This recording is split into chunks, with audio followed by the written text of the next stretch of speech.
Hey, and welcome back to the FFP. Thank you so much for joining us here today for our Week 7 Start-Sit video. As always, there will be timestamps down in the description below, and feel free to leave a comment with any thoughts or questions that you have, and we will do our best to answer those, hopefully give you some more advice.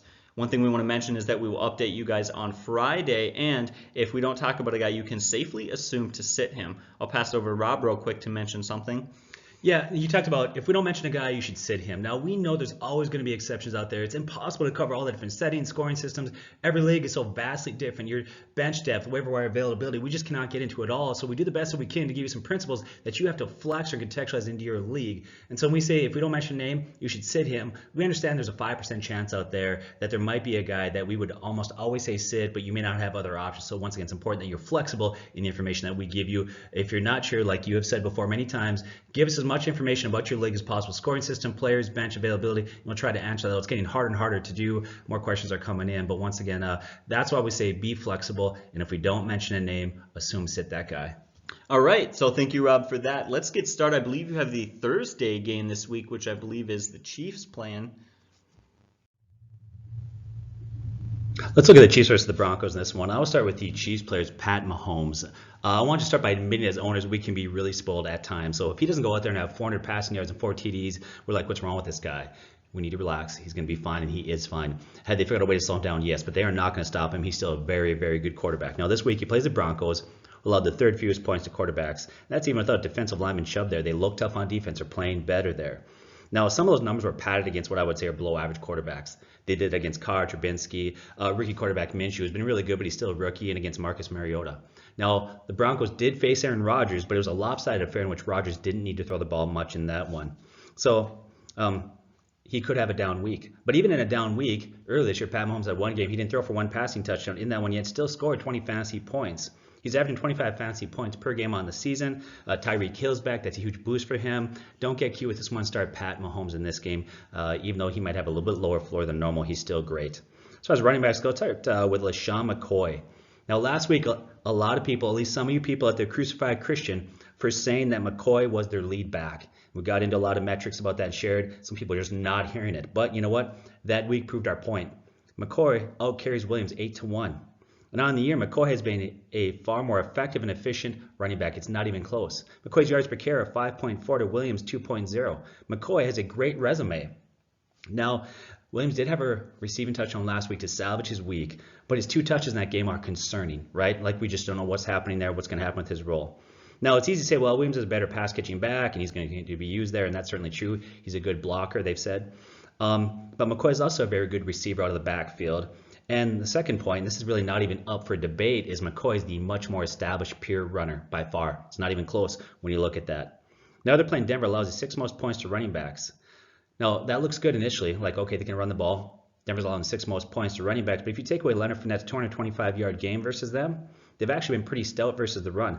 Minus Leonard Fournette's game, they're only allowing 3.34 yards per carry to backs. That defense has tightened up quite a bit there. They're only allowing 17.7 points per game there. So they're not going to stop Pat Mahomes in this offense, but they could definitely slow it down. Now, it's hard to trust any backs in this situation unless a couple things happen. One, there's an injury. One of them gets hurt, and that allows more touches for others. Or we see what I would say a significant increase in usage for one back over a period of time that would show a trustworthy pattern. That's what we need to see to begin to trust any of these backs here or there. Now, if you look at McCoy, the 2 games that Williams wasn't there, he actually averaged 20 points per game in PPR league scoring, but Damian Williams is back, so it muddies the waters. Now, one might argue that Williams can be started in PPR league scoring because he catches the ball at the backfield, he's got great hands, but last 3 weeks, he's only having 2.3 catches per game. That's not very good. You don't want to depend on that. Then you add to this, what's made it even more complicated is Darrell Williams has now played well, and he's carved out a role for himself also there. So here's my expectation. McCoy, he will stay and settle into that lead back role, but he'll have a limited ceiling due to the other weapons that are there and snaps being spread out. Now, if you have to go with one, McCoy's going to be the guy that I would say you should go with.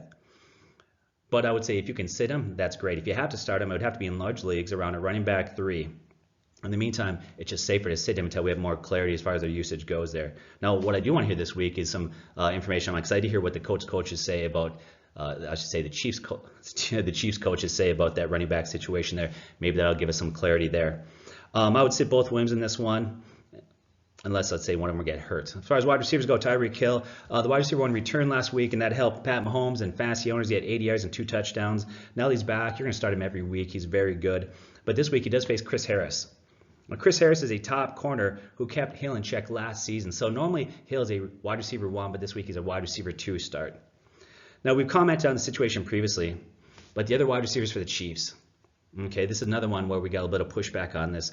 But yeah, there are numbers to be had there. There are stats to be had. Yes, this offense is prolific, but it's really hard to pin down usage. You're playing Russian roulette with this.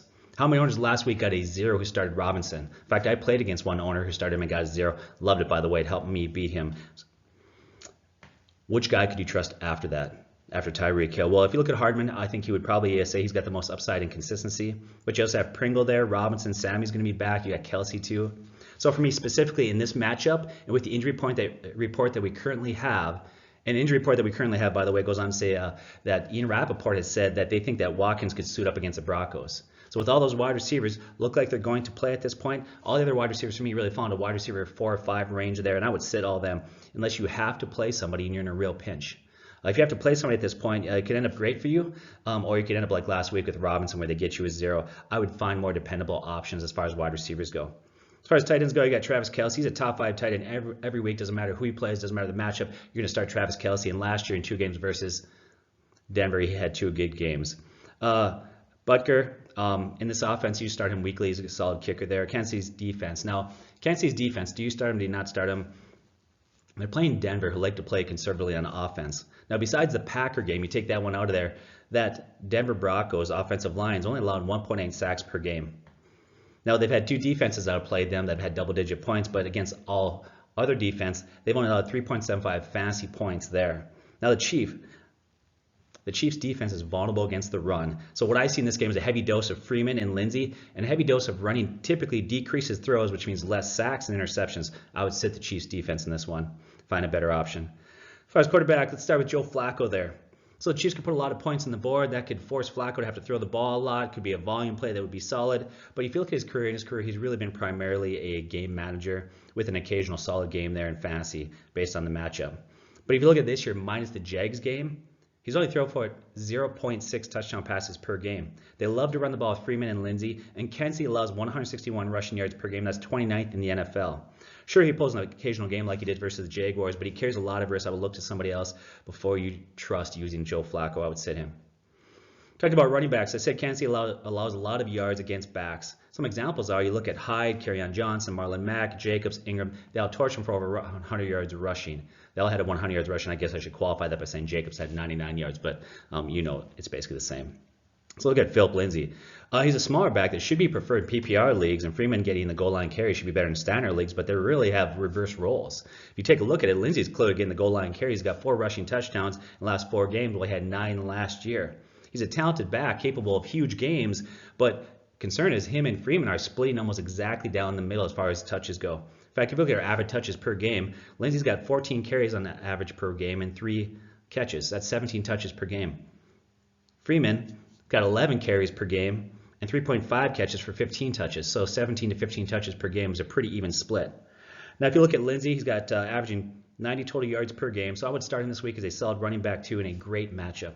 As far as Freeman goes, he's played really well in a running back by committee. He's a very solid pass catching back. In fact, he's got 21 catches for the year. His yards per carry are over 4, and he's consistent getting double-digit carries. Now, normally he's a guy that I would say you probably should sit, but based on the matchup this week against Kansas City and the fact they're very vulnerable to the run, I would start him as a running back 3 or flex in PPR leagues that are 14 teams or larger. I think both backs will get huge volume in this game. As far as wide receivers go, you got Emmanuel Sanders. He's had 3 really good games. He's had 3 really bad games. In the bad games, he's averaging 6.3 receiving yards per game. In the good games, he's averaging 96 receiving yards per game. But now he's dealing with a knee injury, so I would sit him. Cortland Sutton. Sutton, even in a tougher matchup versus the Titans, he had pretty good numbers there, 76 yards receiving in a game that they didn't have to throw the ball very much.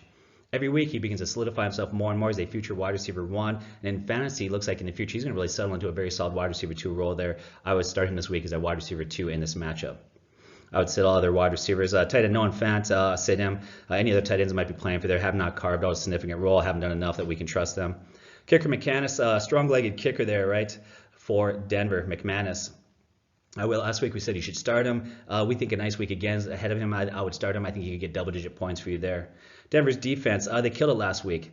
Now, 2 of the last 3 weeks they got 12 sacks, but the other 4 games they've had 0 sacks. And Pat Mahomes is capable of dismantling a defense, so I would sit the Denver defense. Thank you for that breakdown, Rob. Now I get to talk about the Rams versus the Falcons, and I'd like to start off with the Atlanta Falcons so I can mention Matt Ryan, who's been absolutely ridiculous this season. I've never seen a quarterback do this before, but in every single game this year, he has thrown for over 300 passing yards, and he's on pace for 40 touchdown passes. I think Matt Ryan is a must start. Not only that, but he's got a great matchup against a Rams pass defense that has seriously struggled. They had back-to-back games allowing 4 touchdown passes. Before last week, that snap was streaked, but that was because Jimmy Garoppolo is not an amazing quarterback, and the 49ers won 20-7, so they simply didn't need him to do a lot. But again, the 2 previous weeks, they were absolutely lit up by quarterbacks, making Matt Ryan almost a must-play. We're going to talk more about his weapons, but another reason being, man, he has got so many phenomenal guys to throw the ball to. And let's go to Devonta Freeman. He has been an absolute PPR stud. In fact, he is on pace for the most catches in a season that he has ever had, which is a surprising feat for a guy who's already been good at that, has really been considered a bit of a disappointment this season. And that's what I like to address. I think he's really let some people down. His 3.5 yards per carry has not been great, and yet when you break down his fantasy numbers, he's still been good. His standard league value is very low, but his PPR value is through the roof. In fact, when you break this down, he's actually 14th in fantasy scoring among running backs this season. Over the last 3 weeks, he is 10th, and over the last 2 weeks, he is actually 5th. He has very, very much been turning things around from a slow start to the season, and in PPR leagues, he's a guy you need to start. Running back Ito Smith, he's just seen less and less usage as Devonta Freeman has really started to figure some things out this season. Sit Smith and just kind of give you an update on that. Julio Jones, the guy you got to start. The Rams, have given up 6 touchdown passes to wide receivers in the last 3 games. Julio Jones is already a guy we're going to start almost no matter the matchup, and this easy and very good matchup means you definitely have to play him. Calvin Ridley is in the same boat. This guy is averaging a touchdown every 6.5 receptions. The NFL average is a touchdown every 12 receptions, so he is doubling that touchdown production. He's not a big PPR guy. He's not a big yardage guy, because they don't need him to be with Julio Jones and all these other weapons, but he's great in the red zone. He is great in the end zone. Calvin Ridley is a guy you got to start, especially in standard leagues. Mohamed Sanu had 3 good weeks in a row, but really came back down to earth last week, and that's sort of what we were expecting. He had a good hot streak. Good for him. Always say play the hot hand, but he is not the hot hand anymore. I would avoid playing him. On the other side, we got to see Austin Hooper, who's really the opposite of that. This guy is a guy you absolutely must play. Another phenomenal week. He had 8 targets, 8 catches, 117 yards, and a touchdown. He's really getting to the point where he is a must start at the tight end position. Now, he's only scored touchdowns in 2 games this season, so he is not quite as good in standard leagues, but either way you're going to play him. His production has been phenomenal. I would sit kicker Matt Bryant. And I think you got to sit the Falcons defense, who over the last 3 weeks have combined for -3 fantasy points. So, of course, I would definitely avoid them. Look at the Rams offense now and Jared Goff. Jared Goff is a guy who I think you have to lean towards sitting. Now, this very much depends on the health of Todd Gurley, so let's talk about some things. Goff has a terrible 7-to-7 touchdown interception ratio, and he threw for just 78 yards last game. He is a low-end play if Todd Gurley starts. That offense is very effective with Todd Gurley, but if Todd Gurley is out, you absolutely need to sit Jared Goff. As far as an update for Todd Gurley, we don't know a lot right now, so I'm going to defer a lot of this to our Friday video. But he did have that bruised thigh and missed last week. He was actually close to playing, so it looks like he will be playing in this upcoming week versus the Falcons. But I do want to let you guys know that you should take that with a grain of salt, because we simply do not know much about him and his health right now. So don't take that as a promise or a guarantee. Make sure to keep checking that throughout the week. Now, if he does miss, Malcolm Brown and Darrell Henderson, we've gotten a lot of questions on that. Should we play them? I'm going to say no. They pretty much identically split in their role in the rushing game. One guy had 39 rushing yards, the other guy had 40. Now, Malcolm Brown didn't play so well, and Darrell Henderson had a little bit better yards per carry, but either way, they dead split for rushing yards. I don't think you can trust either of these guys, and it's only a matter of time till Todd Gurley comes back. Wide receiver Cooper Kupp is a must start. He is third among fantasy wide receivers in points this season. Robert Woods and Brandon Cooks, they come in as wide receiver 3s for me. Their production has been very, very limited. They come in a very difficult situation because if Todd Gurley misses, that offense struggles severely. If Todd Gurley plays, then there's simply a lot of weapons. Cooper Kupp is hands down the number 1 wide receiver, and he is going to get his, right? But so is Todd Gurley. So if Todd Gurley plays, that offense is fine. You see a lot of the production going to Gurley and Kupp. If Todd Gurley misses, that offense struggles, and that's going to seriously hurt their value. So for me, they come in as nothing more than wide receiver 3s. Gerald Everett returned to what we really expected Gerald Everett to be after a couple of good weeks. He seems to be fairly fantasy irrelevant. I would sit him this week. I think you got to start Greg Zuerlein, and I would sit the Rams defense. So that's my breakdown for this game. As always, I would encourage you guys to leave a comment down below and ask questions on anything that I missed. And if I didn't discuss the guy, you can safely assume to sit him. Talk about the Dolphins versus the Bills in this one here. So before I get into Dolphins breakdown, can you start somebody from there? Who should you start? I want to first start talking about the Bills defense, right? I think that's important. We'll talk about them. So that defense is really good. They're 4th in the league right now in points allowed. They're only allowing 14 points per game. They're 3rd in total yards allowed. They're only allowing 275 total yards per game. They shut down Tom Brady, as we saw. Now they play the inept Dolphins. That Dolphins offense is not good. In fact, they're last in the league in points scored at 8.4. They're only totaling 220 total yards per game. Okay, so a great defense versus a horrible offense. Then you look at Josh Rosen. Last week he got benched. Fitzpatrick came in. The coaches went out and seemed to indicate it looks like Josh Rosen is going to get the start again. So I would sit every player from Miami. That's it. I could give you breakdown numbers. It doesn't matter. The Bills defense is very good, and the Dolphins offense is very bad. Don't risk it with any of those players. If you can avoid, you should avoid all Dolphins players this week. Let's look at the players, though, for the Bills. Talk about Josh Allen versus Miami, allowing the most points to quarterbacks. Now, minus the Patriots game, when Allen played the Patriots, right? He's averaging 20.49 fantasy points per game, and he even did well against a very good Titans defense. But what I like about this guy, why I think he's a guy you can trust, are his legs. Yeah, he's improved as far as his quarterback rating goes. He's got to become a better passer. Still got to make some progress in those areas, but he's great at rushing. In fact, he's got 3 rushing touchdowns this year. He had 8 last year. That's not a fluke. Also going to help, he's going to get one of his weapons back. Devin Singletary should be back in this game, and he's a great pass-catching back there. So start him as a great stream this week. Don't hesitate to play Josh Allen in this matchup. As far as running backs go, get Devin Singletary. He went all the way pregame warm-ups in week 5, but couldn't show enough to the trainers to play, so he was deactivated. But now he had that and the bye week, so it looks like he's ready to roll this week. I expect that he's going to play. And then you had Frank Gore. They're playing Miami, allowing the 2nd most points to running backs. Now, last week in Miami, against another aging running back, Adrian Peterson, made him look like he was in his 20s again. He went out, he had 23 carries, 118 rushing yards. He ran all over that team. Now, Gore is another veteran who, in spite of his age, seems like he's not been restricting his usage. He's doing really well. In fact, I have to admit, I kept thinking this has got to be the year that the guy just finally loses effectiveness and can't play, but he's bucked father time. Gore's been getting double-digit carries per game. In fact, he's averaged 15 carries per game. He's got a 4.4 yards per carry. That's very good. He's been efficient. Now, Devin, before the injury, looked great. Before he got hurt, he was having 12.7 yards per carry. 12.7 yards per carry is insanely high. Obviously, that's going to go down. In 2 games, he had 127 rushing yards and a touchdown. He added 5 catches in week 1. So I would start Gore in this one as a strong running back 2 in standard leagues. I would still probably sit on him in PPRs. He doesn't catch a lot of the ball in the backfield, not like he did when he was younger. That, of course, is based on league size. If you have a really large PPR league, then maybe you'd play him. And so I would say that sit him in PPR leagues that are 14 teams or under. If Devin plays, he's a running back 2 or flex play in PPR leagues. As far as wide receivers go, you got John Brown versus Miami, allowing the 9th most points to wide receivers. Last week's rookie Terry McLaurin had a big game versus them. 4 catches, 100 yards, 2 touchdowns. They're only 9th most points to wide receivers, but in reality, that number could be much worse. Honestly, they've been just tore apart. The Dolphins have been outscored 180 to 42. That's a 138-point differential. And what that tells you in the second half, teams have not needed to throw the ball against them, so that 9th most points to wide receivers could actually be much worse if they were ever in a close game. Now, Brown, he's not in what I would call high-scoring offense. He's not in a prolific offense. The numbers aren't awe-inspiring, but they're very solid. 5.6 catches per game and 78 receiving yards.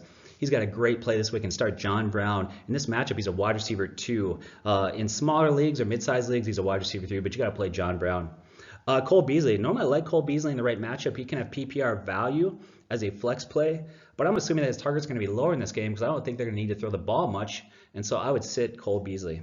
As far as tight ends go, you got Knox. He's young, he's developing, but they're probably not going to need to throw a lot, and he's still learning and growing as a tight end, and he's inconsistent, so I would sit him. Find another tight end that's more reliable to play in this one. Stephen Hauschka, I would start in a potential blowout. As far as Buffalo Bills defense go, you got to play them. They've got to be the best defensive start this week as far as all the defenses go out there.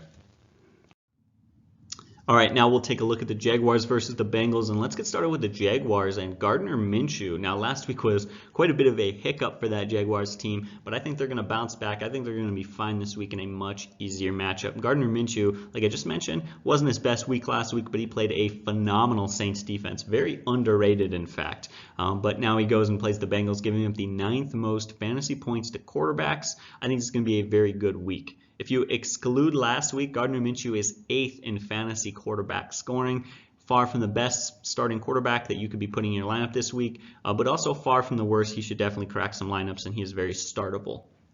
Leonard Fournette is far more than startable. In fact, he is a must start this week. The Bengals give it the most fantasy points to opposing running backs, and over the last 3 weeks, Fournette is 8th in targets, 2nd in rushing attempts, and 5th in fantasy points among running backs in PPR league scoring. The numbers are, you just can't argue with the numbers. They say the stats don't lie, and that is completely true. DJ Chark. Before last week, DJ Chark was actually 5th in wide receiver scoring. He's been absolutely phenomenal. Again, last week was a hiccup, bumped down the charts a little bit, but he's going to recover this week. He's going to be just fine.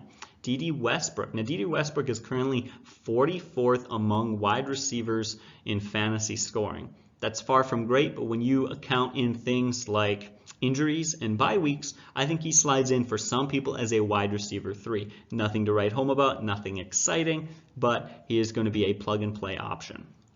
Now, James O'Shaughnessy is on the IR, making Jeff Swaim, I believe that's how you say his name, the tight end this week. Do not start him. He's not a huge fantasy guy. Josh Lambo is a kicker. He's not exciting, Josh Lambo isn't, but you got to play him this week. He's going to be, I guess, a pretty safe option is, I guess, the word that I would best use to describe him. I would also start the Jaguars defense against the Bengals, who give up the 7th most fantasy points to opposing defenses. The offense has been a bit of a mess or a bit inconsistent. So let's talk about that offense. Let's talk about the Bengals and Andy Dalton. I actually think Andy Dalton is the guy you got to play this week. Now that sounds a little bit weird, goes a little bit against what I just said about maybe starting the Jaguars defense, but one thing I always want to mention is a quarterback can throw a lot of interceptions and allow a lot of fantasy points to an opposing defense and still have a good fantasy day. In fact, I started Jameis Winston last week. He threw 5 interceptions. Didn't matter. He got me 25 fantasy points. So we do have to separate the difference between a good defense and a good fantasy defense, a good quarterback and a good fantasy quarterback. Now, Dalton plays the Jaguars, giving up the 13th most fantasy points to opposing quarterbacks. That number already sounds pretty good, but it gets even better when you realize they haven't been playing great quarterbacks. The last 4 games they've played Marcus Mariota, Joe Flacco, Kyle Allen, and Teddy Bridgewater. And they've still allowed the 13th most fantasy points to opposing quarterbacks. This is a good matchup. I'd start Andy Dalton this week. Now, Joe Mixon is another guy that I think you should play. Jags give the 9th most fantasy points to opposing running backs. And here's a funny thing. It was just a couple of weeks ago, they gave up 4 touchdowns to the Carolina Panthers running backs. Christian McCaffrey had 3 of those, 1 receiving and 2 rushing. But they also gave up a rushing touchdown to Reggie Bonahan, so it tells you it's not just how good McCaffrey is, it is as a whole that run defense is struggling. I'm not going to, bash on the Jaguars too much, but that defense is far from what it used to be a couple of years ago.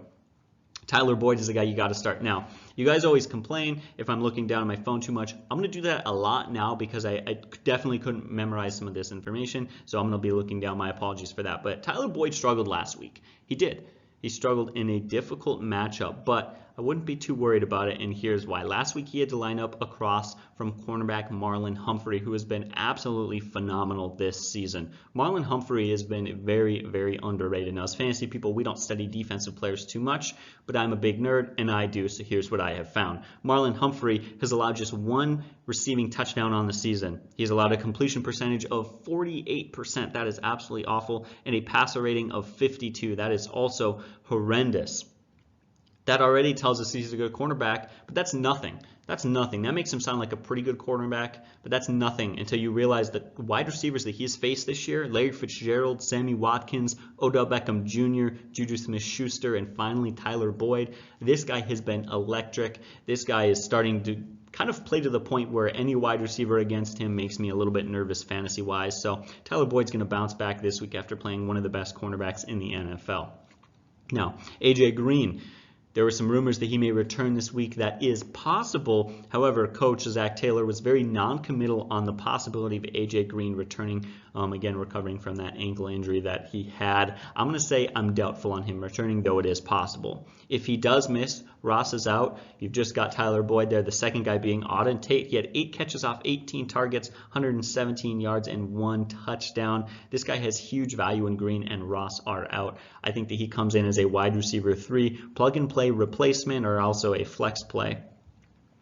Moving on now to the tight ends, kicker, and defense. Tyler Eifert, I would sit him. I would sit Randy Bullock, and I would sit the Bengals defense just to make that nice, quick, and easy. But I will pass it back to Rob now. That is my analysis for the Jaguars versus Bengals game.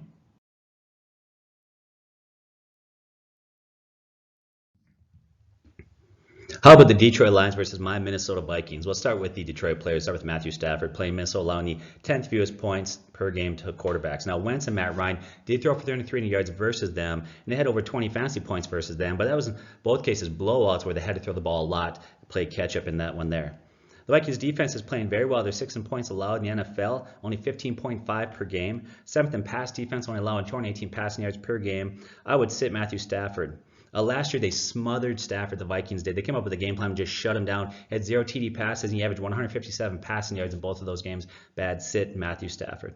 What about Kerryon Johnson? Minnesota allows the 4th fewest points to running backs there. Now, minus 1 game, they really struggled to run the ball. If you look at that, Kerryon Johnson right now has a 3.3 yards per carry. Last season was 5.4. They just cannot find running lanes for whatever reasons. Besides that Kansas City game, he's really struggled all year there. Now, he does have 2 rushing touchdowns, and he's a clear lead back at 17.4 carries per game. So that bodes well. He's going to get his carries, but his usage in the passing game will give you a little boost, but he's not significantly been used in the passing game there. Now, if you look at Kerryon Johnson, should you play him, should you not play him? Well, his average draft position was number 16. Meaning that average draft position for most guys, he was being drafted as a running back 2. So that tells me that a lot of owners out there probably don't have a better guy on their bench that's going to get the volume of carries that Kerryon Johnson is going to play. If you can sit Kerryon Johnson this week, you should, but you probably are going to need to start him because you probably don't have a viable option that's more trustworthy than him. So based on value or volume, he has value, but it's better to sit him this week if you could do that. If you do have to start him, you better lower your expectations.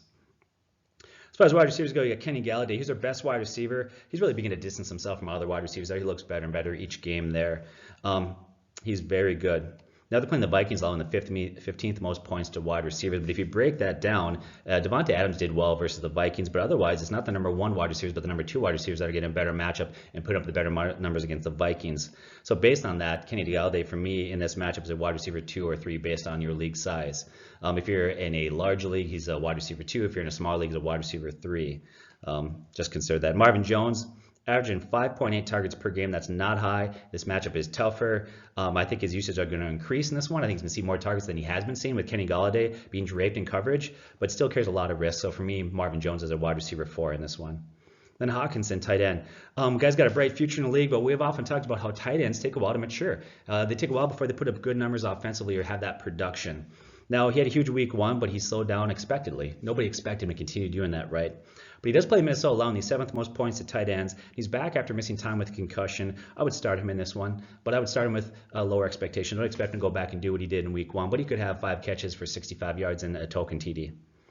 I would start kicker Prater. In fact, he's first in kicker points all year. He's been doing great. So start Prater in this one. And then the Lions defense, I would sit versus Minnesota, allowing the 10th fewest points to defenses. So what about Kirk Cousins and the Vikings? Well, after being ridiculed by a lot of people, he's had 2 great games in a row. He's 3rd in the league in quarterback rating right now at 108, and we said it all year long. It's kind of the reason why we stuck with Kirk Cousins and said he's got value there. He's got great weapons. Adam Thielen, Stephon Diggs, you got Dalvin Cook. Now he's playing Detroit, a pass defense that's 28th in the NFL, allowing 28 passing yards per game, but also 15th fewest points to quarterbacks. So there are a lot of yards, but not a lot of passing touchdowns. Now, even though Cousins is playing better, I want to give him all the credit in the world. Coach Zimmer is still an old school guy, and so he's going to want to establish the run, play a great defense. Kirk can be started. We love the last 2 matchups that he's had, and we liked him in those and said you should start him. But in this one, playing on the road, it's going to present a few challenges for him there. He's outside the top 12 as far as quarterbacks go. We have him ranked around the 13 to 15 range, depending on your scoring system. That's where we have Kirk Cousins, so see if you've got better options there. Dalvin Cook, number 2 in fantasy points scored right now, only behind McCaffrey. 4 out of 6 games, he had over 100 yards rushing. He's got 6 touchdowns on the year. The Lions allow the 3rd most points to running backs. He's a must-start, a high-end running back, one play in this week. Dalvin Cook is a stud. Start him. As far as wide receiver, got Adam Thielen. His yards and catches are down from last year, but he still has 5 touchdowns, and Kirk is playing better, so those numbers are going to go up. The downside is that they're not dependent on him. They don't have to force feed Adam Thielen this one. Diggs is very good. Dalvin Cook is good there. They can spread out the touches and still move the ball. So for me, you got to start Adam Thielen. He's a very solid wide receiver 2, but down from last year where he was often a wide receiver 1 start. You have Stephon Diggs. So we leaned heavily into last week's matchup with him. We said, you got to play this guy. He's got a great matchup. Play Stephon Diggs. Play Stephon Diggs. We really hope you listen to that advice. I did in Daily Fantasy. He won me a bunch of money in this one. Anyways, concern with Stephon Diggs is he runs hot or cold. He's going to have games like that where he'll have huge games, 100 yards, 2-3 touchdowns, but then he can disappear. He's hard to sit, though, because of his potential, and he can be inconsistent. Now, Detroit allows the 11th most points to wide receivers, so I would start Stephon Diggs as a low-end wide receiver 2. We said Adam Thielen is a high-end wide receiver 2. I would sit all tight ends, Irv Smith, Kyle Rudolph, sit both of them. Dan Bailey. Dan Bailey as a kicker is playing solid versus the Lions, allowing the 9th most points to kickers. Start Dan Bailey. And I would start the Vikings defense. Though I would say this, right now the Vikings defense is probably a better football defense than our fantasy defense, so you would start them, but they're not a great play. What they like to do is they like to limit big plays, and they don't take chances. Because they don't take chances, a lot of times they're not getting quite the turnovers, sacks, interceptions, things like that, but you can still play that the Vikings defense. All right, next up we've got the Raiders versus the Packers, and I'd like to start off talking about the Packers simply because there's a lot of question marks there. I'll start off with Aaron Rodgers as always, and I think it's one of those things where he's been a good quarterback this year. He has been very effective for the Packers, but its fantasy numbers have been down. I still think you got to play him this week, as I don't know if many of you guys have better quarterback options. But as always, his value is not quite what we expected it to be heading into this season. Really, what they have done with that team has certainly changed his role. Again, you have to start him. He has been phenomenal as far as just throughout his career and his effectiveness goes, but I wouldn't expect him to go out and get 4 touchdowns this game.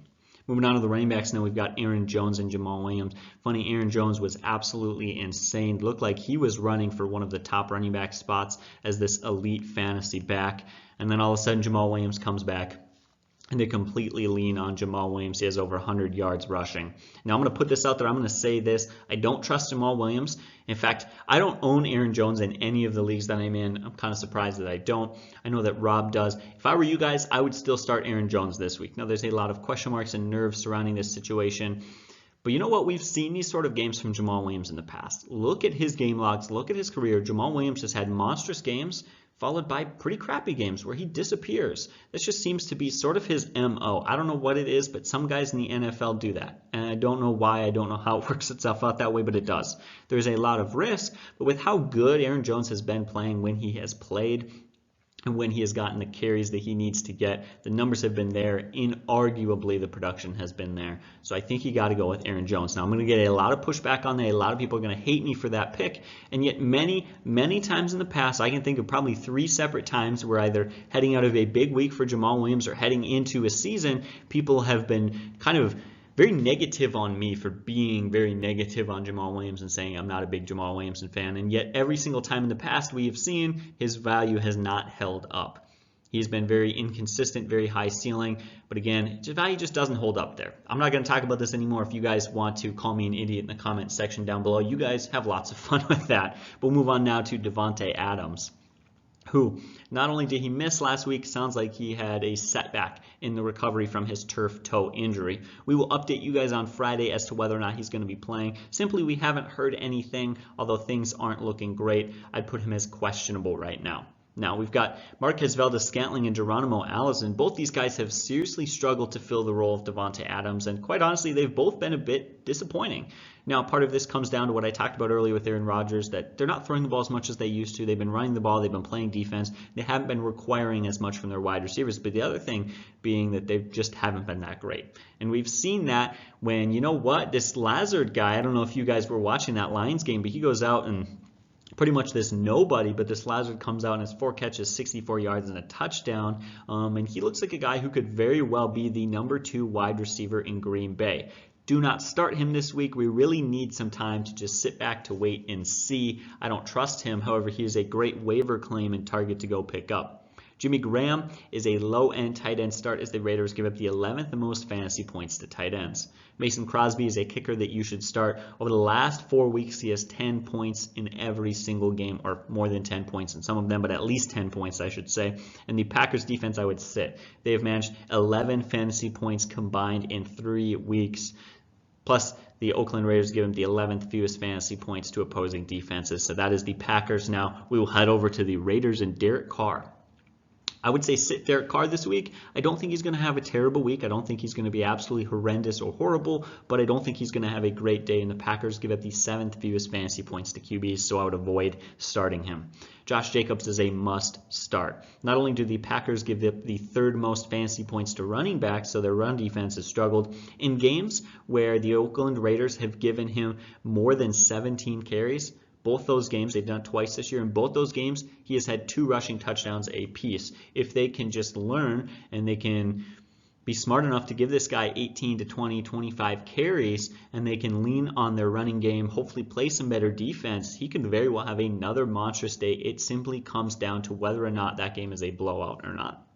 Now, Tyrell Williams started off the season phenomenal, 4 touchdowns in his first 4 games, and then he gets hurt, doesn't really play against the Bears, and then has a bye week. So, a few things going on. You may be concerned about his injury. However, he has had 2 full weeks to recover. That is huge news, and I believe, at least last that I checked, he was not even marked as questionable. It's pretty confident that he's going to be playing. Now, I know some people, again, are concerned. This is a tough matchup, but I don't think you have 3 wide receivers or 3 wide receivers and a flex spot that's going to be better than this guy. You may have 1 wideout that's better than him. Hey, maybe you got really good wideouts and maybe you got 2 guys, but you really have 3 wide receivers who have 4 touchdowns in their first 4 games. I doubt it. You got to play this guy. Moving on to Darren Waller. I think you got to play Darren Waller. He's averaging 15.8 fantasy points per game. And you know what? I should stop real quick and talk about another wide receiver being Zay Jones. Recently traded to the Oakland Raiders and has had some huge praise from Coach John Gruden. Don't start him this week. I'm very excited to see what he can do, but there's simply no trust there, and his whole career has kind of been filled with fantasy disappointment. Daniel Carlson is a guy that you should sit their kicker, and you should sit the Raiders defense. That's my roundup for this matchup. I'm going to pass it back to Rob now. Talk about the Texans versus the Colts. Let's start with the Texans players, Deshaun Watson. He's the #1 quarterback in fantasy points scored right now. He's a weekly must start versus the Colts, give him the 13th most points to quarterback. So start Deshaun Watson this one. I think that's kind of a no-brainer, right? Talk about Carlos Hyde. 16.5 carries per game, 3 times over 20 carries per game. 3 of the last 4 games he's had touchdowns scored. So he's a very solid running back 2 in standard leagues. Now I do think he lacks some of that value in PPR league scoring. He's not much using the passing game. In fact, on the year, he's got 6 catches for 22 yards. Not very good. In fact, if you look at it in PPR league scoring, he's 28th. So for me, he moves down to a running back 3 in PPR league scoring. But in standard leagues, he's got to be played very solid there. What about DeAndre Hopkins? His targets and catches are fine. His yards and touchdowns are way down. And if you own him, and I do in one league, it's killing you a little bit there. But that volume and the talent are just simply too high to ignore this guy. You got to play him in this one. Now, I think what's going to happen is Hyde, some other tight ends, and Fuller begin to produce or continue to produce. I think some of that defensive attention will lessen. Things will open up for him some. But he's too good to sit. I don't care how we struggle. You got to play this guy. I know he's been disappointed. I own him, like I said. But start this guy as a wide receiver 1 again. The numbers will come back. He will get better. He's too good to sit, so play him. How about Will Fuller? I think in his career, especially before this season, we talked about what a great connection he had with Deshaun in this one. But I think what happened early in his career is that Watson, being a younger quarterback, would often force-feed certain wide receivers. Now I think he's maturing, spreading the ball around, which is making him a better quarterback, but it's hurting some fantasy value of certain players. And I think Will Fuller might be one of those guys. We're reminded of what Will Fuller is capable of versus Atlanta, but then we have to remember that's the Atlanta defense that's horrible. In fact, the Atlanta defense is 31st in scoring. They allow 31 points per game. So that explosion that he had needs to be tempered a little bit, understanding the context of the game and what should happen. Now they're facing the Colts this week. They allow the 15th fewest points to wide receivers. So Will Fuller is a wide receiver 3 start in mid or large leagues. I'd probably lean towards benching him if you have a better option in a smaller league. The other thing is Kenny Stills return, and it looks like Kenny Stills is going to return this week. And if that happens, it just lowers Will Fuller's value in that one. Kiki Cutie, right? I just love saying that name. It's so weird. Kiki Cutie. Anyways, Kenny Stills should return this week. That means that he's a guy that you're going to sit. What about tight ends? Fells and Aiken. Colts give the third most points to tight ends, but here's the thing with both of those tight ends. They both had games this year that okay, that's the way to look. Let's look at Aiken. Let's look at Fells. There's a lot of hype out there right now, Fells, but neither one of those players are getting usage as consistent. They're very inconsistent in usage. It's hard to trust either player. I would find safer options to sit them both. Don't get a hold of that hype that's going around Fells right now. He's a career journeyman. As far as kicker go, I start Fairbairn. Houston defense, playing the Colts, allowing the fourth fewest points to defense. Is that Colts offensive line or offense doesn't allow a lot of points, I would sit the Texans defense. What about Jacoby Brissett? Okay, well, he struggled in the road versus Kansas City, but before that game, he played really well. He'd been playing really well. In fact, before that, he had 10 touchdown passes, only 1 interception. Now back home in Week 7, where he's been much better at home versus the road. In fact, at home, his passing yards are 288 passing yards per game, but on the road, only 162. Playing the Texans, allowing the fourth most points to quarterbacks. A few months when the Texans face Kyle Allen, all the quarterbacks facing the Texans have averaged 25 fantasy points per game. So this is another great streaming option. If you need to pick up a quarterback and stream him, Jacoby Brissett's your guy. He's a guy that I would definitely pick up and play. Now, he's not a top-tier quarterback, so if you got a really good guy, obviously don't sit him for a great quarterback out there. But if you're got a quarterback that's got a tough matchup on a bye or dealing with an injury or something like that, he's definitely a guy that you could play this week. How about Marlon Mack? Okay, between year 1 and year 2, he had a huge boost. Last year, he really stepped it up. Well, he's continued to play well this year. In fact, he showed that last year was not a fluke. Last year, had a 4.7 yards per carry after the year before as a rookie at 3.8. Well, this year, his yards per carry at 4.7. The guy's showing he's the real deal. He's a very good start versus a Texans, allowing the 12th most points to running back. So start Marlon Mack as a running back 2 in this one. Then you got Hilton. He battled injuries a few weeks that he played there. He was kind of banged up, but he had a bye week now to get closer to 100% healthy. That's huge. I think he's great there. Now he had 4 touchdowns the first 4 weeks before being injured. He's been averaging 6.7 catches, 65 yards receiving per game. Playing the Texans, allowing the 7th most points to wide receivers. He's a high-end wide receiver to start in this one. You got to play T.Y. Hilton. Now, I think another thing that bodes well for that start, too, is I think the Texans' offense should put points on the board, forcing Brissett in that offense to keep up, meaning higher targets for Hilton there. So we expect he'll I think at this point, the most targets he's had in the game is 10. I think he's going to beat that this week. What about the other wide receivers there? Yeah, Pascal, Campbell. Other targets usage cannot be trusted. They like to use their backs and tight ends out there and passing. I would sit those guys. As far as tight ends go, you got Doyle and Ebron. They both can and have had good games in their career, but Brissett is not as astute at using his tight ends like Andrew Luck was. They split usage and targets. Until one of them misses time with an injury, I wouldn't trust either one of those guys. If I had to lean on one, it would be Doyle at this point. I think he's got better rapport with Jacoby Brissett. If you go all the way back to 2017 when he had 80 catches, and even this year, so far it looks like he's got a little bit better rapport, but it's better to sit both those tight ends unless one of them is going to miss time with an injury. As far as kickers go, after a slow start, it looks like Adam Vinatieri last 3 games is kicking well again, and he's back on the way he should be. So I'll start Adam Vinatieri. Colts defense. I would sit versus Houston. Houston allows the 12th fewest points to defenses, and they're not a prolific defense to begin with, so I would just go ahead and sit that Colts defense. All right, now we'll be talking about the Cardinals versus the Giants. This actually seems to break down as a pretty simple one for me to talk about, at least as of right now. Kyler Murray's a guy I think you should start. He's averaging 22.5 fantasy points per game. There's just no arguing with those numbers. This is also a good matchup against a bad defense. David Johnson, same sort of thing. He's been a very productive fantasy back, and this is a great matchup against a very bad Giants defense, as I just mentioned, giving the 8th most fantasy points to running backs.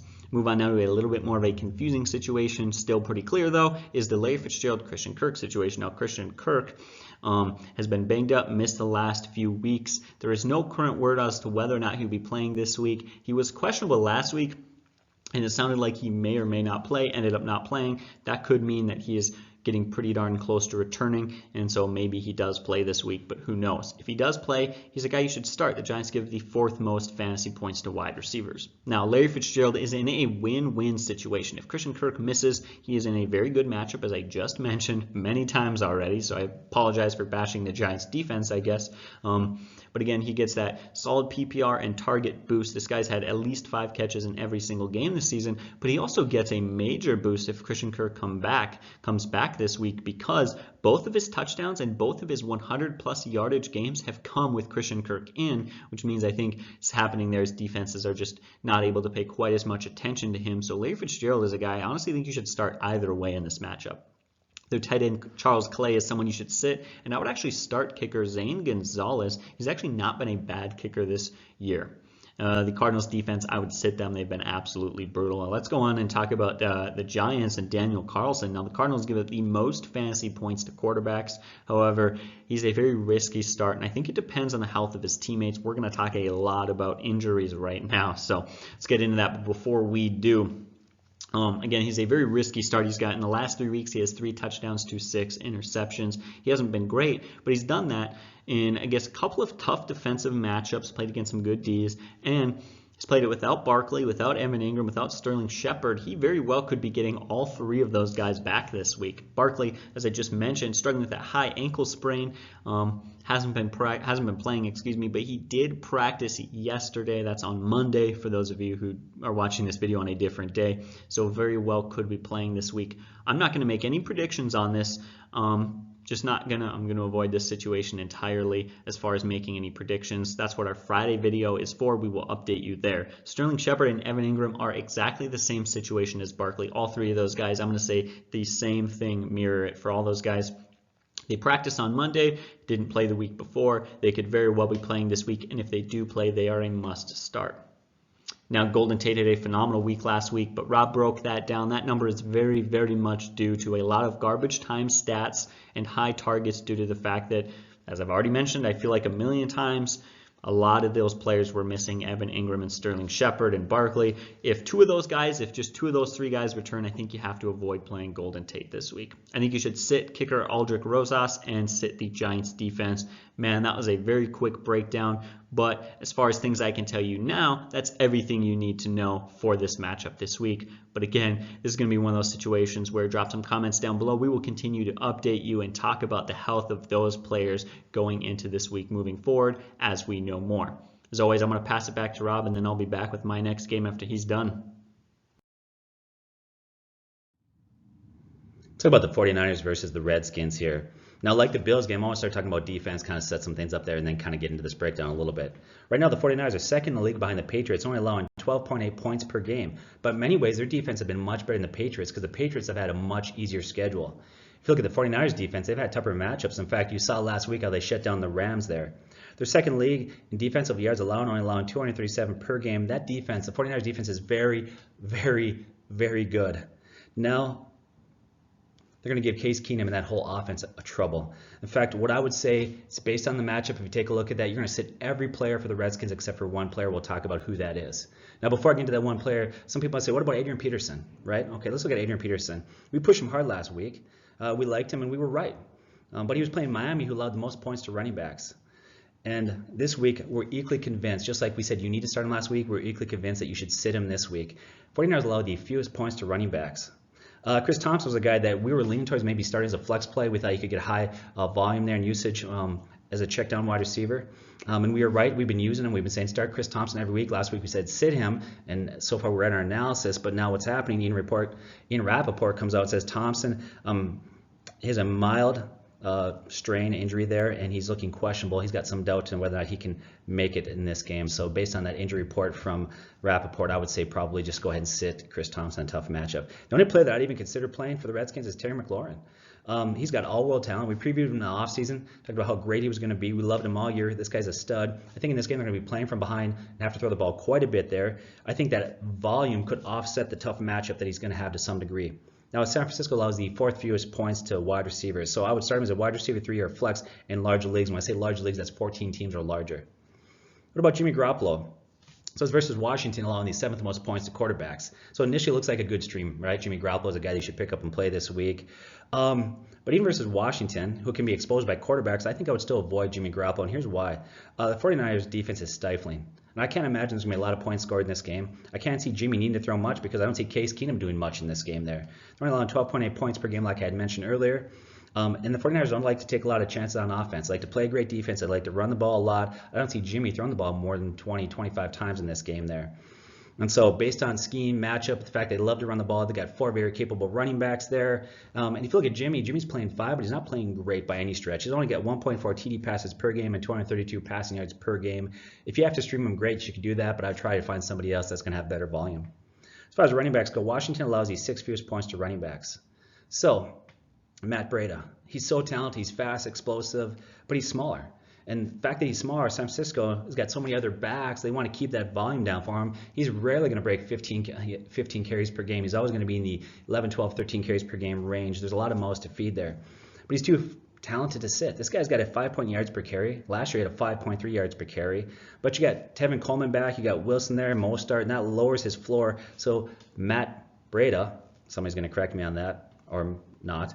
I would say he's a running back 3 or flex play in this one. Then there's Tevin Coleman, back-to-back weeks. He's led the team in carries. He's their biggest, most physical back of all of them.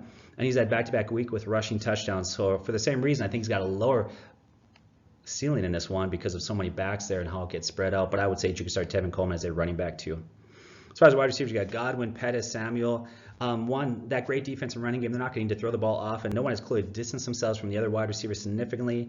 Deebo Samuel suffered a groin injury week 6, so he's day-to-day. Pettis has talent, but he had a bad drop last game that frustrated the team and the coach.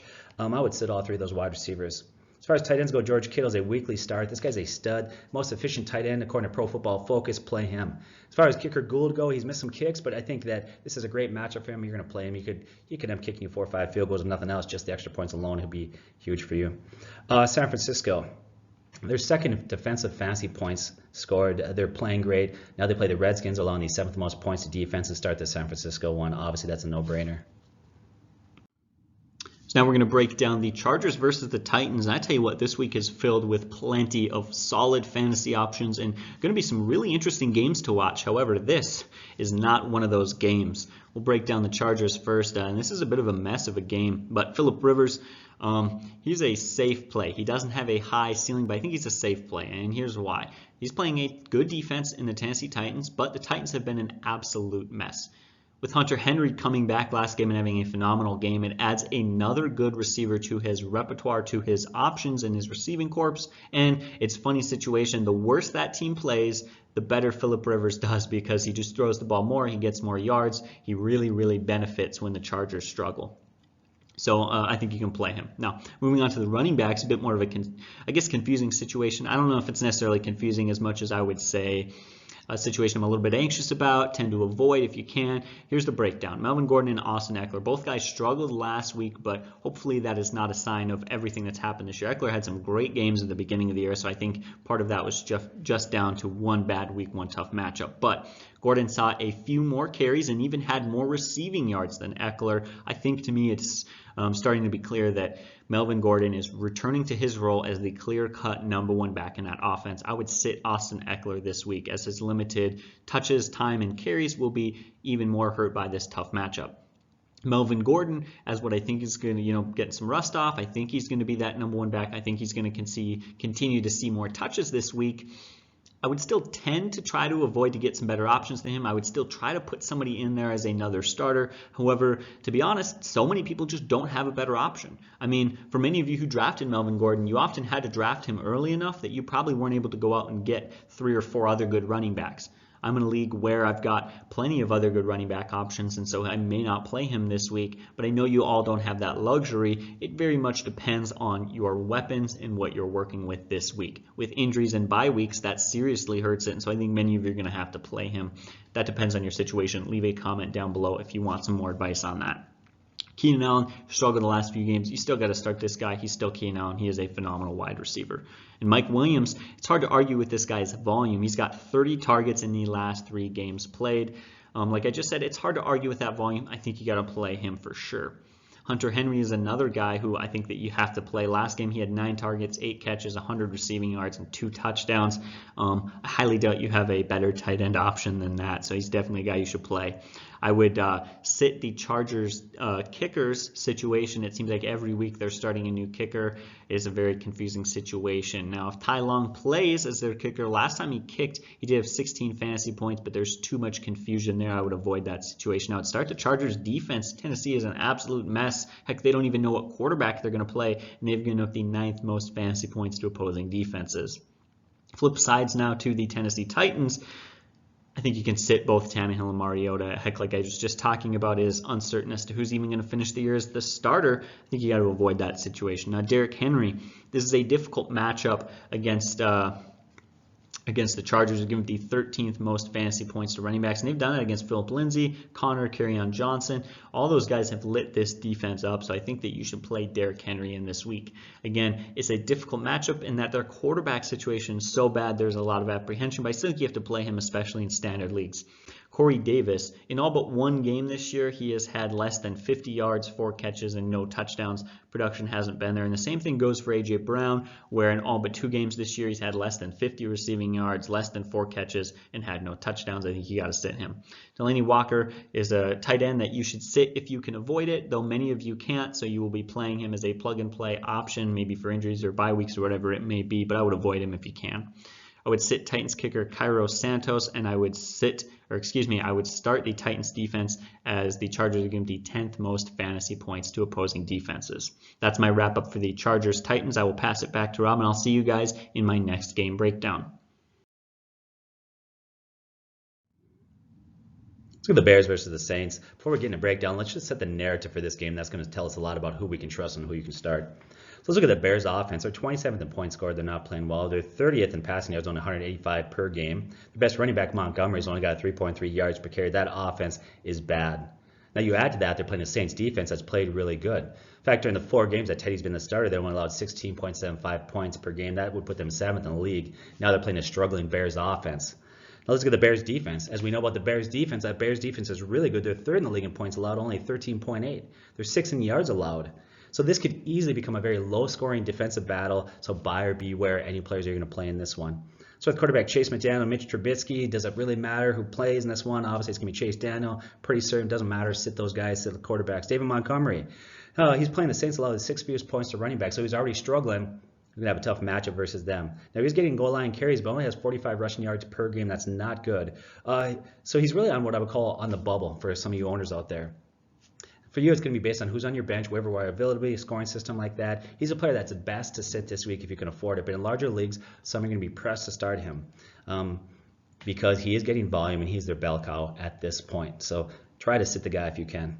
As far as wide receivers, the Bears wide receivers go. Allen Robinson, he's hands down their best player on offense. His numbers would be better, but they've had a few games they just didn't need to throw much. We highlighted him in the preseason, said somebody who's got wide receiver 1 talent, he's out for a big year. Right now he's on pace for 99 catches, 1,204 yards, and 6.5 touchdowns.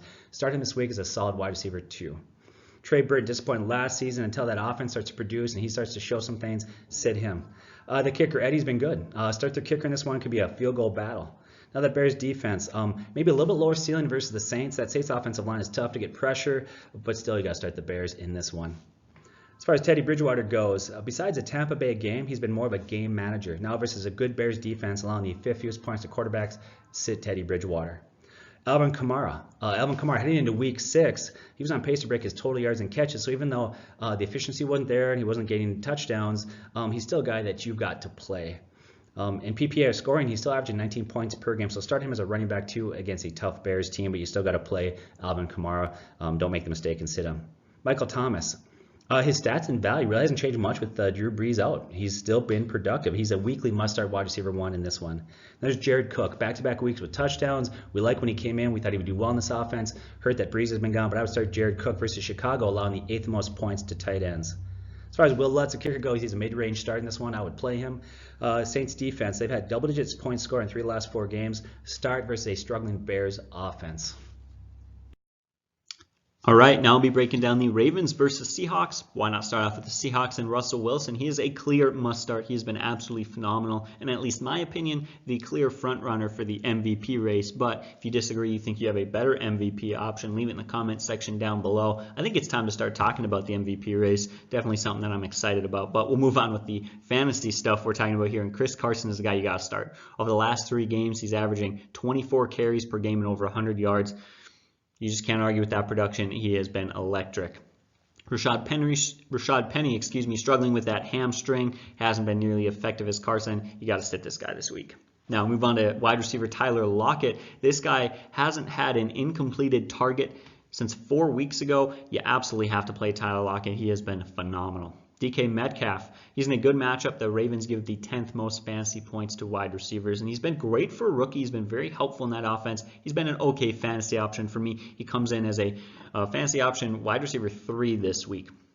If it were the beginning of the season and there weren't bye weeks and there weren't injuries, I would say maybe a wide receiver 4, but I think he bumps into that wide receiver 3 range. He does make me nervous because I feel like I'm sort of betting on him scoring a touchdown that week. If I start him, that's where a lot of his fantasy value comes from, and I just hate to do that with a guy who's so young like that, but he gets a boost for Will Disley being out, and as I mentioned before, bye weeks and injuries boosts him up into this range. Now, wide receiver John Brown had 2 touchdowns last week. He looked pretty good, but he did off just 3 catches. He did that off of just 3 catches. I'll repeat that. Sorry, I guess mumble a little bit, but I'm not buying the hype, guys. I wouldn't start him this week, and I don't think that you should either.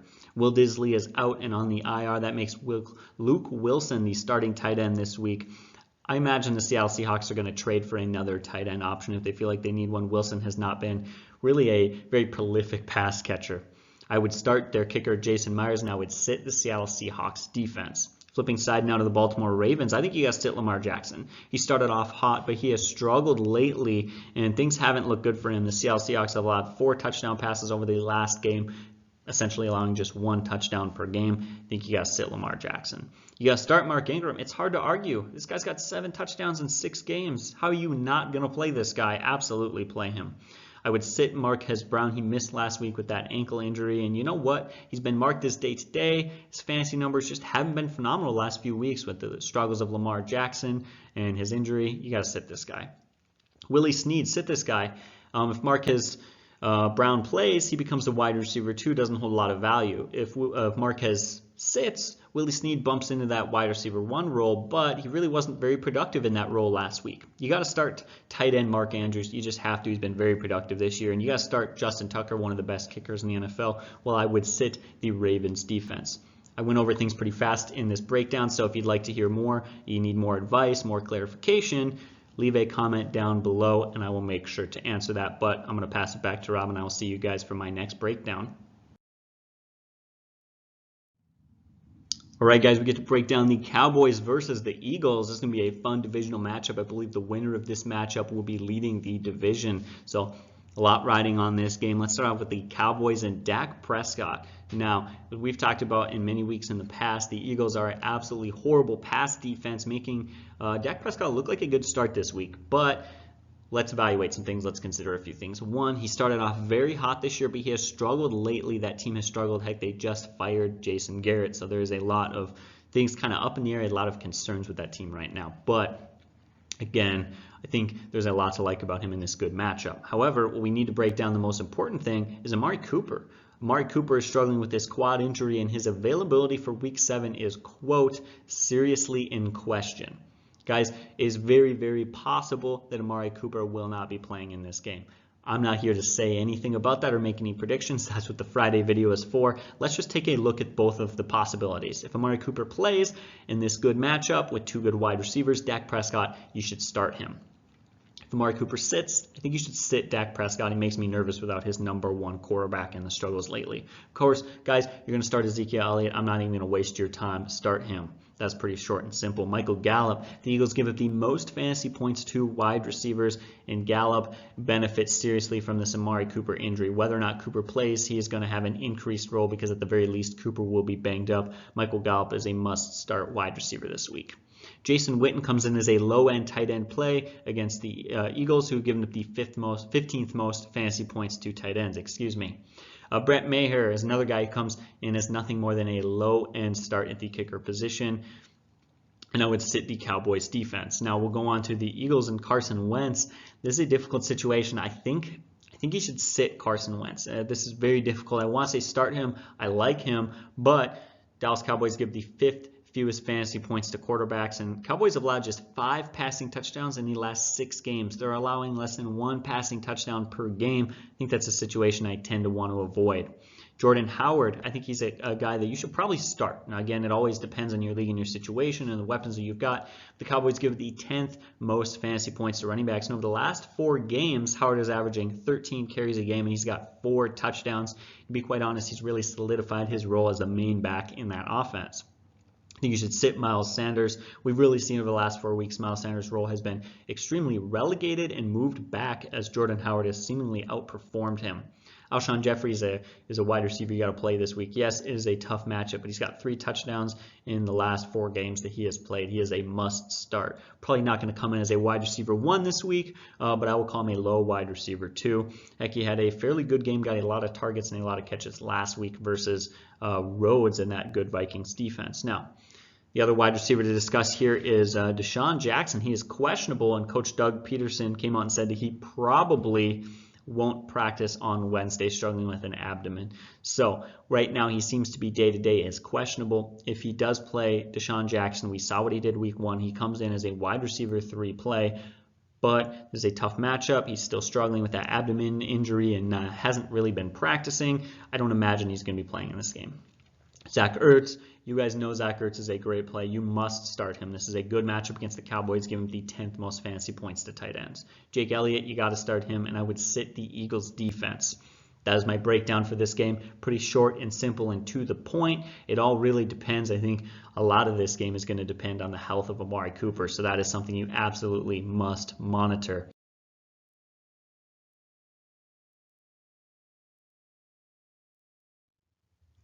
All right, guys, we'll finish off our start-sit video with the last game being kind of a lopsided one, that is Patriots versus the Jets. And I want to take a minute to just appreciate how just dominant Tom Brady has been. This guy has been phenomenal. Look at his stat line. It's impressive because not only has he got good fantasy numbers, what we don't see very often is quarterbacks who have good fantasy numbers in blowout games. So look at this. Week 1, they win 33-3. He still throws for 341 yards and 3 touchdowns. Week 2, they win 43-0. He still has 2 touchdowns.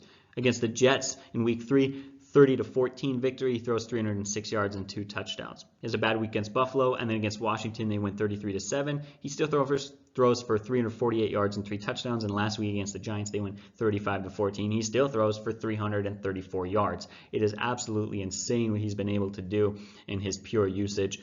He is a must start this week, despite what happened to Dallas last week. Don't be spooked. Sony Michel is averaging just 3.5 fantasy points per game. You can't trust this guy. I wouldn't start this guy, depending on your situation. This could very well be a blowout, and he could get a lot of carries. But James White usage has been increased. Rex Burkhead can get some carries, and heck, the Jets looked pretty good last week. Maybe this game isn't quite as much of a blowout as it has been. So that is a situation where I'm going to tend to avoid starting Sony Michel. He does have lowered value in PPR, of course.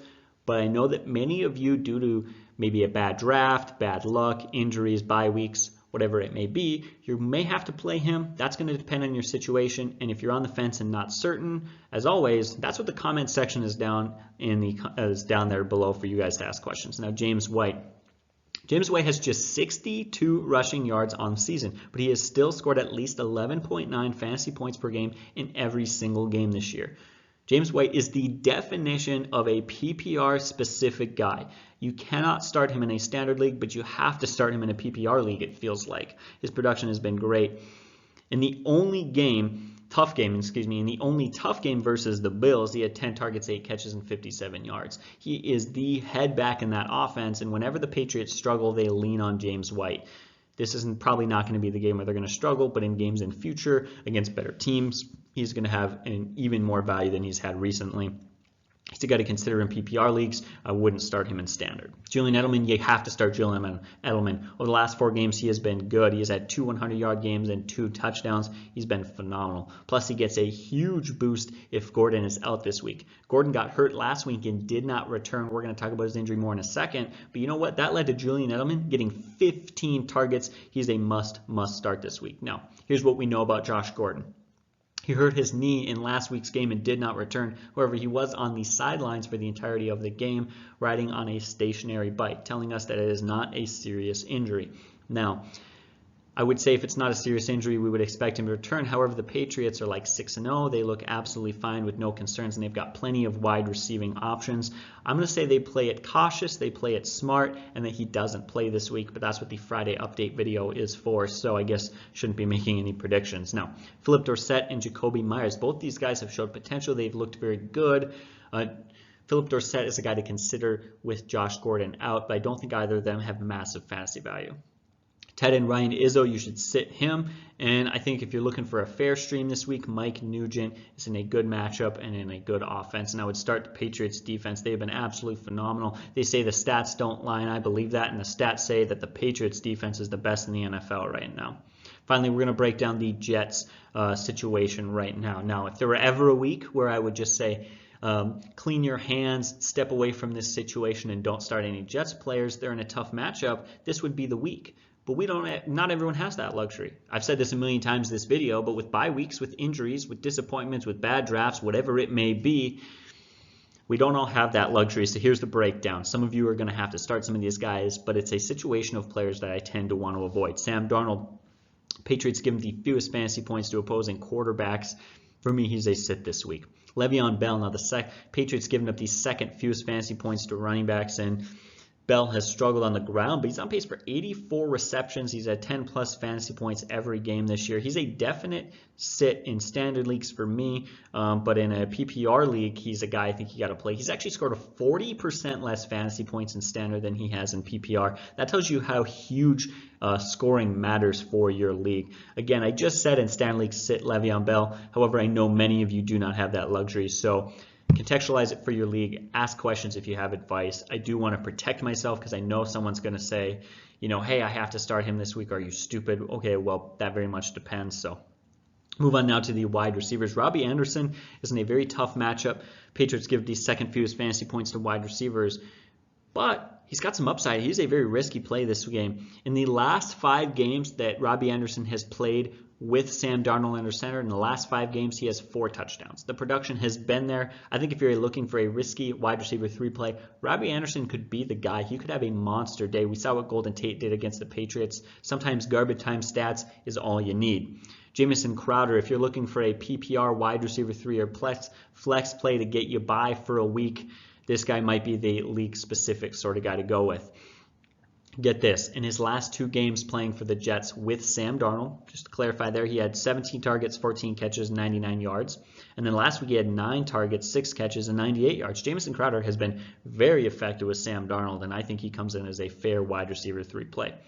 Now I would sit the rest of the wide receivers there for the Jets, and I would sit Chris Herndon. Not only is he questionable with a hamstring, this is a tough matchup, and he is rusty, missed a lot of time with suspensions. I would sit the Jets defense and their kicker, Sam Ficken.